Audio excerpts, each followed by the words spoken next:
सुरेखा जी बहुत अभिनंदन करते हैं। शुक्रिया।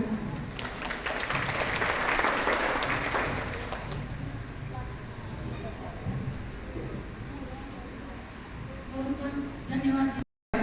पहले ये चीजें नहीं होती थी, इसीलिए आप सभी से कहती हूँ कि जो मान सम्मान का जीवन हम लोग भारतीय जनता पार्टी के कार्यकाल में देख रहे हैं, हम बहनों को जो मान सम्मान मिला है, क्या ये चीजें बहनों में पहले नहीं होती थी, लेकिन कभी किसी ने उनको आगे आने का मौका नहीं दिया ताकि हर बहन अपने हुनर को बता सके अपने काम के माध्यम से।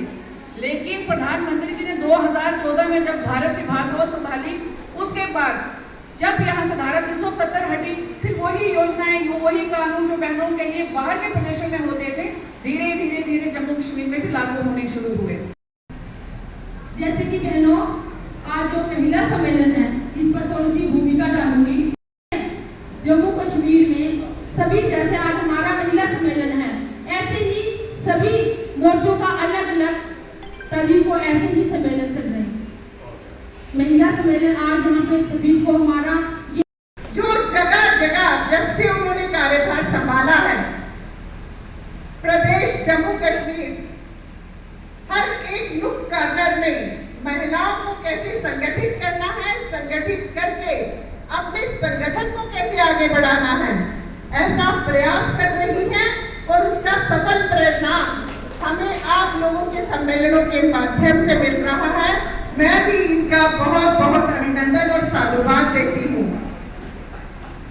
आज का जो सम्मेलन है, लक्ष्य एक ही है कि हमारे बीच में जो पूर्व हमारी जो पार्लियामेंट के चुनाव रहे, हमारी महिलाओं ने बढ़ चढ़ कर हिस्सा लिया और अपने प्रदेश की जो हमारी दोनों सीटें थी, जुगल किशोर शर्मा जी की या हमारे डॉक्टर जितेंद्र सिंह जी की, वो तभी सफल हो पाए जब हमारी महिलाओं ने पूरा 50% अपना निर्वहन करते हुए कर्तव्य का उन दोनों सीटों को हमारे प्रधानमंत्री नरेंद्र भाई मोदी जी को उनका आभार व्यक्त किया।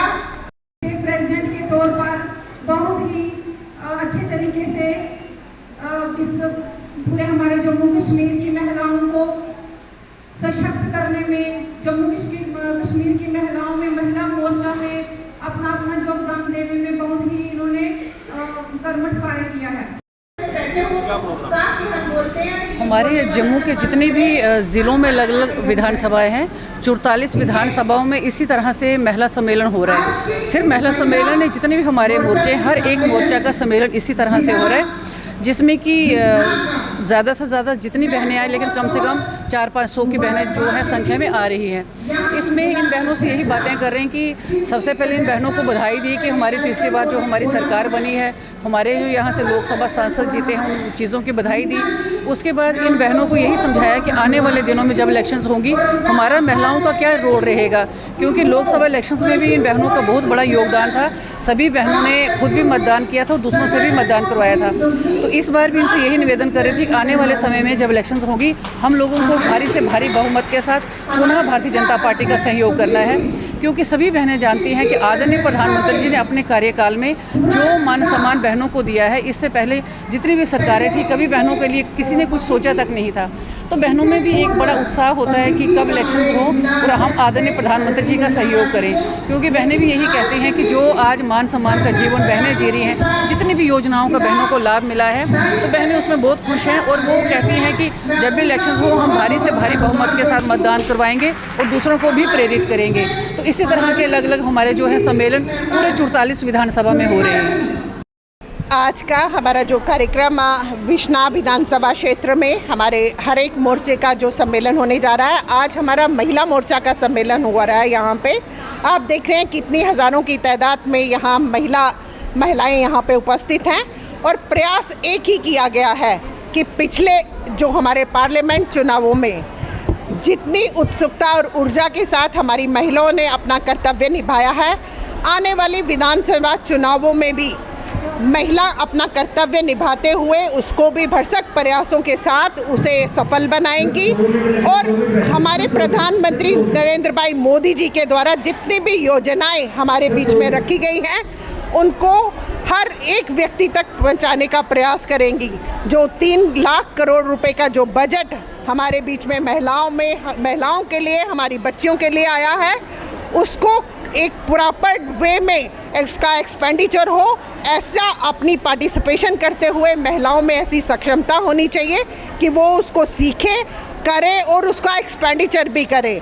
इसी आशा अपेक्षा के साथ हम सब ने, चाहे हमारे बीच में प्रदेश अध्यक्षा रही हमारी संचिता डोगरा ने, यहाँ की अध्यक्षा रही मीना जी ने, यहाँ के अध्यक्ष रहे सुनील जी ने, अपने वक्तव्य के माध्यम से एक ही प्रयास किया है कि हमारे भारतीय जनता पार्टी की जो आइडियोलॉजी है और उनके प्रधान सेवक जो कुशल नेतृत्व हमारा केंद्र में कर रहे हैं, उनके द्वारा जो योजनाएं दी गई हैं वो घर घर तक पहुंचाने का प्रयास करें। अंत्योदय हमारा मेन लक्ष्य है, विकास हमारा परम धर्म है। जय भारत। मैम, एक सवाल रहेगा आपसे। जी जी। प्रधानमंत्री जी का नारा है बेटी बचाओ बेटी पढ़ाओ। मैम, आज यही महिलाएं, हमारी बेटियां बहनें जो हैं स्मार्ट मीटर को लेकर काफ़ी प्रदर्शन कर रही हैं, उस पर क्यों मैम कोई एक्शन नहीं लिया जा रहा? मैं आप सब जो हमारे मीडिया बंधु हैं, मैं आपको इसके लिए अवगत करा दूं कि जैसे हमारे राज्य की हमारे पार्लियामेंट की चुनाव हुए हैं, वो केंद्र देख रहे हैं। आने वाले दिनों में आप सब परिचित हैं कि विधानसभा के चुनाव होने जा रहे हैं। जब महिलाएं खुद उसमें पार्टिसिपेट करेंगी तो उनके डोमेस्टिक जितने भी मसले होंगे, चाहे हमारा पेंशन का मसला होगा, चाहे हमारे लोकल स्मार्ट मीटर्स के मतलब, हम तत्पर हैं कि एक महिला का वो मसला नहीं है, हम सब महिलाओं का, पूरे प्रदेश का मसला है। हम सब मिलकर हाथ से हाथ पकड़कर इनके साथ हमेशा भारतीय जनता पार्टी खड़ी रही है और आने वाले दिनों में भी खड़े रहते हुए इन सब निर्णय को करने का हम भरसक प्रयास करें।